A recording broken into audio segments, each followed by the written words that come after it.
ક્યારે એવું વિચાર્યું છે કે હવામાન આટલું બધું કેમ બદલાય છે? મતલબ, 1 મિનિટમાં તડકો હોય અને બીજી જ મિનિટે ધોધમાર વરસાદ શરૂ થઈ જાય. ચાલો, આજે આની પાછળનું વિજ્ઞાન શું છે એને જરા સરળ ભાષામાં સમજીએ. આ અનુભવ તો લગભગ બધાને થયો જ હશે, ખરું ને? સવારમાં એકદમ સરસ તડકો હોય અને બપોર થતાં જ જાણે આકાશમાં કાળા ડિબાંગ વાદળોનું યુદ્ધ શરૂ થઈ જાય. આનું કારણ આપણા વાતાવરણમાં જ છુપાયેલું છે અને આજે આપણે બસ એ જ રહસ્ય પરથી પડદો ઉઠાવવાના છીએ. તો જુઓ, આજે આપણે શું શું જાણવાના છીએ. સૌથી પહેલાં સમજીશું કે આ વાયુ સમુચ્ચય એટલે શું છે, પછી જોઈશું કે ક્યાંથી આવે છે, અને જ્યારે બે અલગ અલગ વાયુ સમુચ્ચય એકબીજાને મળે છે ત્યારે શું થાય છે, અને છેલ્લે આ બધી ઘટનાઓ આપણા રોજિંદા હવામાન પર કેવી અસર કરે છે એ પણ જાણીશું. ચાલો તો શરૂઆત કરીએ. હવામાનને સમજવા માટે આપણે સૌથી પહેલાં વાતાવરણના આ મોટા ખેલાડીઓ એટલે કે વાયુ સમુચ્ચયને ઓળખવા પડશે. એમને વાતાવરણના મહાકાય યોદ્ધાઓ કહીએ તો પણ ચાલે. જરા કલ્પના કરો, હવાનો એક એટલો મોટો જથ્થો જે સેંકડો કિલોમીટર સુધી ફેલાયેલો છે, અને એમાં તમે ગમે ત્યાં જાઓ તાપમાન અને ભેજ લગભગ એક સરખા જ હોય. બસ આ જ છે વાયુ સમુચ્ચય, હવાનો એક વિશાળ એકરૂપ સમુદ્ર. તો સવાલ એ થાય કે આ બને છે કઈ રીતે?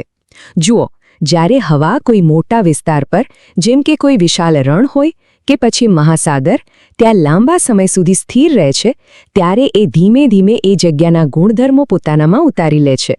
જો જમીન ઠંડી અને સૂકી હોય તો હવા પણ ઠંડી અને સૂકી બની જાય. સારું, તો હવે જરા આગળ વધીએ અને જોઈએ કે આ વાતાવરણના યોદ્ધાઓ આખરે કેટલા વિશાળ હોય છે અને એમનું ઉદ્ભવ સ્થાન કયું હોય છે. આ કોઈ નાની સૂની વાત નથી. આ વાયુ સમુચ્ચય સેંકડો કિલોમીટર, ક્યારેક તો આખા ખંડ જેટલા મોટા હોઈ શકે છે. અને એ ફક્ત જમીન પર જ નહીં, પણ આકાશમાં ઉપર સુધી, એટલે કે શોભ આવરણના છેક ઉપરના ભાગ સુધી ફેલાયેલા હોય છે. અને હા, જ્યાં હવાનું દબાણ ઓછું હોય એ દિશામાં ગતિ કરે છે. કોઈપણ વાયુ સમુચ્ચય કેવો હશે એનો આધાર એના જન્મસ્થાન પર છે. જેમ કે જે હવા કેનેડાના બર્ફીલા મેદાનોમાંથી આવે એ એકદમ ઠંડી અને સૂકી હોય, જ્યારે ઉષ્ણકટિબંધીય સમુદ્રો પરથી આવતી હવા ગરમ અને ભેજથી ભરપૂર હોય છે. તો આના પરથી આપણે એમને મુખ્યત્વે બે ભાગમાં વહેંચી શકીએ. એક, જે ગરમ વિસ્તારોમાંથી આવે એમને ઉષ્ણકટિબંધીય વાયુ સમુચ્ચય કહેવાય, અને બીજા, જે ઠંડા ધ્રુવીય પ્રદેશોમાંથી આવે એમને ધ્રુવીય વાયુ સમુચ્ચય કહેવાય છે. એકદમ સરળ. અત્યાર સુધી તો આપણે આ હવાના વિશાળ જથ્થાની વાત કરી, પણ શું થાય જ્યારે બે અલગ અલગ સ્વભાવના વાયુ સમુચ્ચય એકબીજા સાથે ટકરાય? બસ અહીંથી જ હવામાનની અસલી રમત શરૂ થાય છે. વાતાગ્રહને તમે એક યુદ્ધનું મેદાન સમજી શકો છો. જ્યારે ગરમ અને ઠંડી હવા મળે છે ત્યારે એ તેલ અને પાણીની જેમ તરત જ એકબીજામાં ભળી નથી જતી. એમની વચ્ચે એક સ્પષ્ટ સરહદ બની જાય છે. બસ આ સરહદને જ ભૂગોળની ભાષામાં વાતાગ્રહ કહેવામાં આવે છે. આ પ્રક્રિયા સમજવી ખૂબ જ જરૂરી છે. જુઓ, ઠંડી હવા વજનમાં ભારે હોય એટલે એ નીચે જ રહેવાનો પ્રયત્ન કરે છે, જ્યારે ગરમ હવા હલકી હવાથી એને મજબૂરીમાં ઠંડી હવાની ઉપર ચડવું પડે છે. અને ગરમ હવાનું આ ઉપર જવું એ જ બધા તોફાની હવામાનનું મૂળ છે. તો આ વાતાવરણમાં થતી ટક્કરનું પરિણામ શું આવે છે? એની સીધી અસર આપણે રોજ જે હવામાન અનુભવીએ છીએ એના પર થાય છે. અને આ આંકડો ખરેખર નવાઈ પમાડે એવો છે. વાતાગ્રહ કોઈ પાતળી રેખા નથી, પરંતુ એ 5 થી લઈને 80 કિલોમીટર પહોળો એક આખો વિસ્તાર હોઈ શકે છે. આટલા મોટા વિસ્તારમાં હવામાન બદલાઈ રહ્યો હોય છે. અને અહીં આવે છે સૌથી મહત્વની વાત.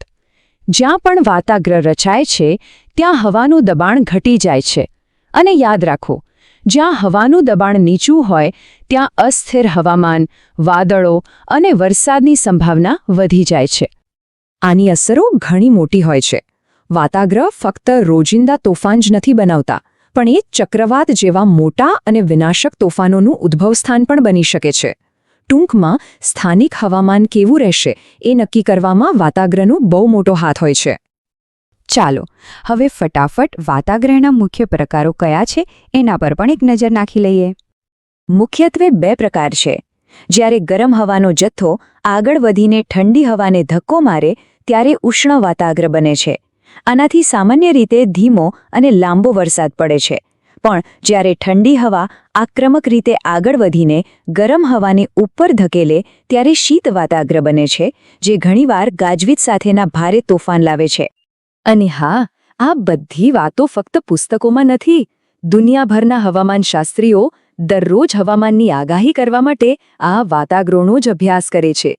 તમે હવામાનના નકશા પર જે લાલ અને વાદળી લીટીઓ જુઓ છો, એ બીજું કંઈ નહીં પણ આ વાતાગ્રો જ હોય છે.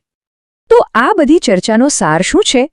સાર એ જ છે કે જો આપણે હવામાનના નકશા પર આ વાતાગ્રની સ્થિતિને બરાબર સમજી શકીએ તો આપણે આવનારા તોફાનો અને વરસાદની ખાસી સચોટ આગાહી કરી શકીએ છીએ.